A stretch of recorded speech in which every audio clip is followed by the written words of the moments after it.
Now there's a good chance whatever design you ever created, there's probably a pre-built layout that matches it pretty closely. So here's a design I did years ago. If you notice, it's just really two columns layout with content area, footer, and header. So what I really want to do is I want to use a pre-built layout that set up this way.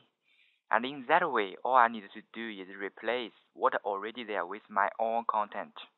So we will go to File and create a new page. And in the same column, here we want to pick the layout which gonna match my design most closely. So that's the layout I'm gonna go with it. Again, I do love the pre-built CSS layout because they tell you what's going on, and they educate you well, and they talk about the CSS on the page. Alright, we're in business now, so I go back to my index page and I'm gonna select all of this text and copy paste them.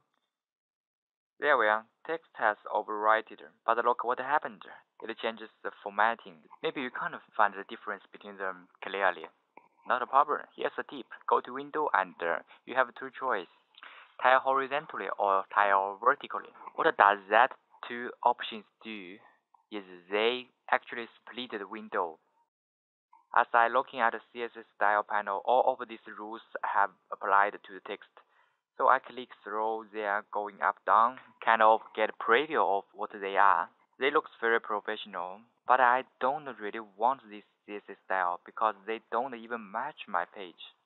So what I need to do is go back to my index file and I need to go to the CSS styles panel and I want to use all of this CSS style in new file. So I will select all of them except the last one because it's my container. So I select all of them. I'm gonna right click and copy, go back to my test file, click CSS style and right click to paste.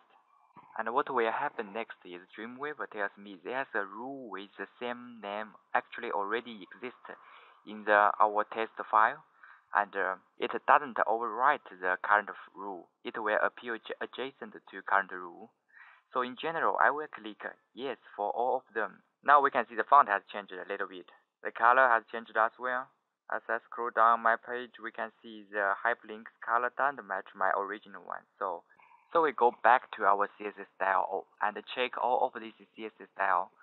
Clear down the original color got eventually overwritten.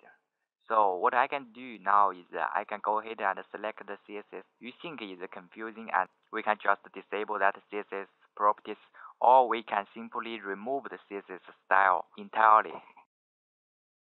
Alright, let's switch to live view and see how it goes. Everything looks pretty good.